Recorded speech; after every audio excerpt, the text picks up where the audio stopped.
cotton and tobacco, tomatoes, potatoes, and cabbage, and corn, and green beans, butter beans, white butter beans and colored butter beans. With some peas later on in the fall. Yeah, field peas. Yeah, grape sticks. Yeah, there's a grape arbor down there behind where the smokehouse is.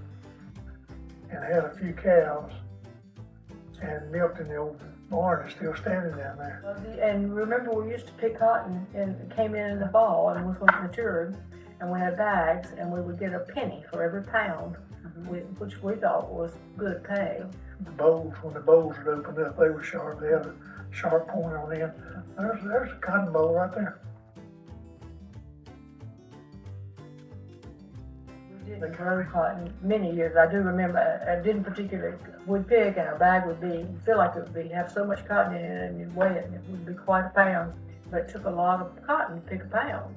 But that was the cotton, the money that we raised picking cotton was what we got to spend at the state fair when it came up in October. Yeah. But so we try to pick a lot, yeah. So you pick all day for about 3 cents. No, that's right.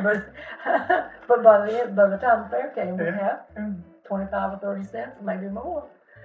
But that was enough to buy a drink. I don't know if we could get a drink and a hot dog, but it was fun. Yeah. Since the farm was established in the late 1700s, technology has evolved significantly. How has technology transformed not just your farming practices, but in life in general over the years? Well, I know now they have GPS and everything, but I never did have any of that. Yeah. I did it more like my daddy did than more like the way they do now. Mm-hmm. I did have a tractor with a cab on it the last few years. And that was a luxury. But still baled hay and picked up the bales out of the field, put them on the wagon, put them in the barn, and stuff like that. The head would come down heading it. Yeah. He and I ran a sawmill out here for about 25 years. Oh, wow. And a sawmill down on the other side of the road. Cut logs and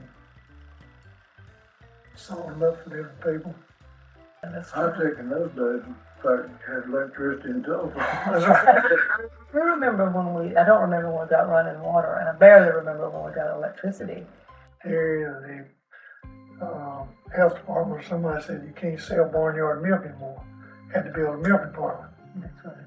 So then said, well, I've either got to get the dairy farm larger, or get out of the cotton and tobacco and make a dairy farm larger, or just get out of dairying altogether.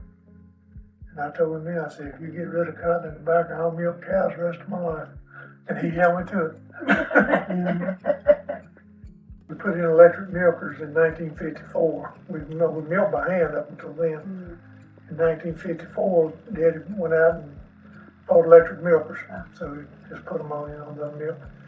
And Hurricane Hazel come through in October, and the power was out for about 3 weeks, and he had increased the number of cows because we had electric milkers and to help pay for them. And then the electricity went off, and we had to milk by hand again, 35 cows. We had refrigeration before, but we had the cooler down there with water in it. We'd set the cans in it, keep them cold until the truck come by and pick up the cans.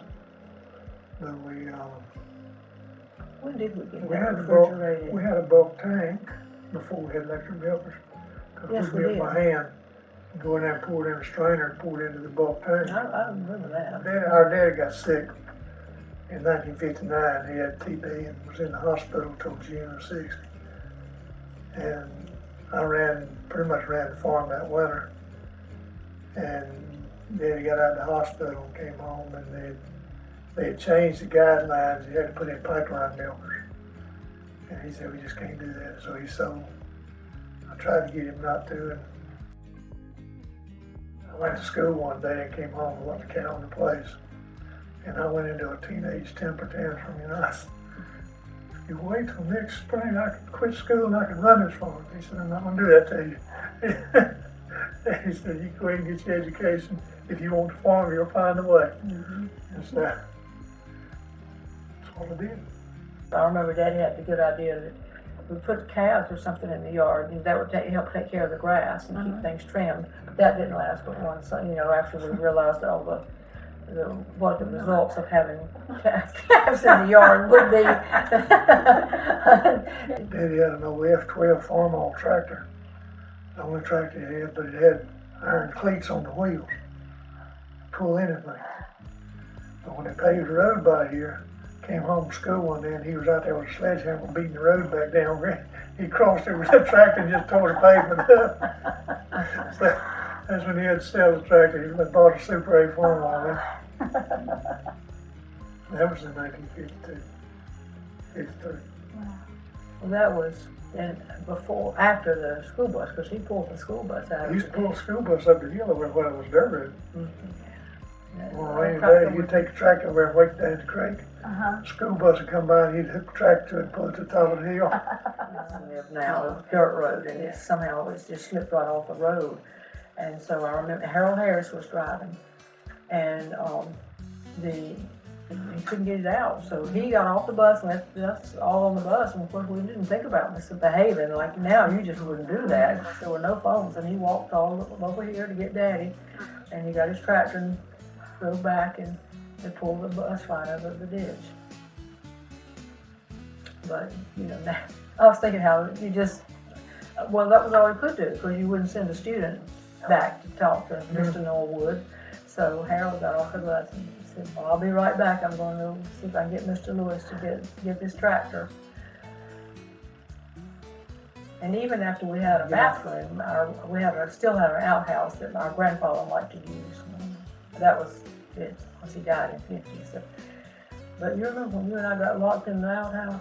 I don't remember that one. I was scared to death. It had a little latch that you raised up, and I had to open the door and go in. And somehow the latch fell down and locked us in.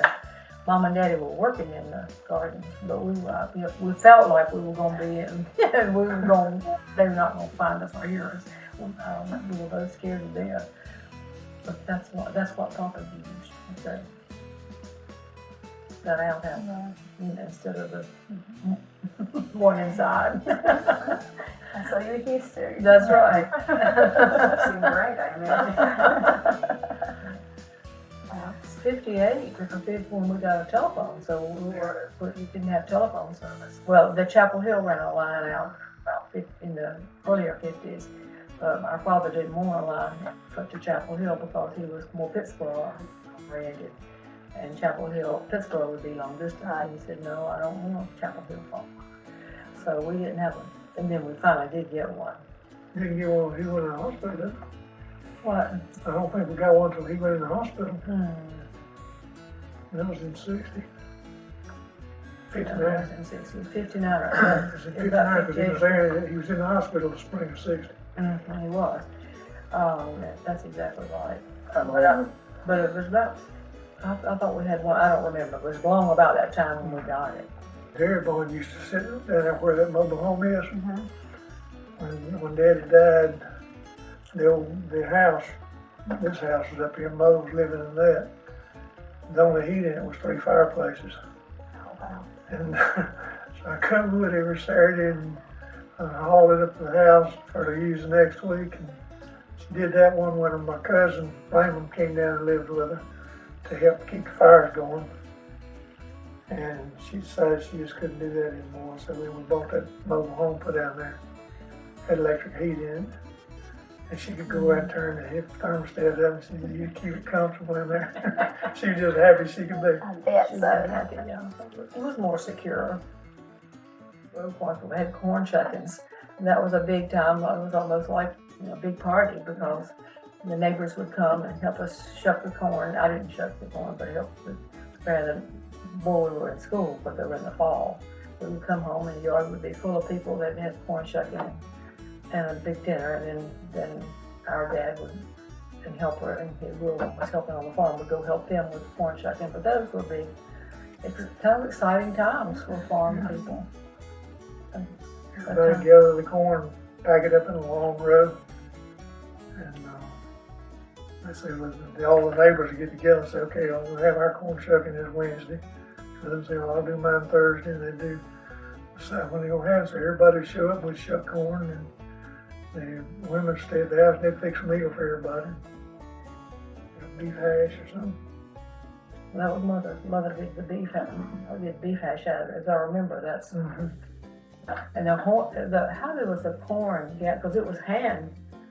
Pull it by hand. Hand. Take the mule or wagon, go down there in the field, to gather it. pull it off the stalk, throw it in the wagon, bring it up and throw it off on the. And Daddy had sides for the wagon that he put on when we were gathering corn.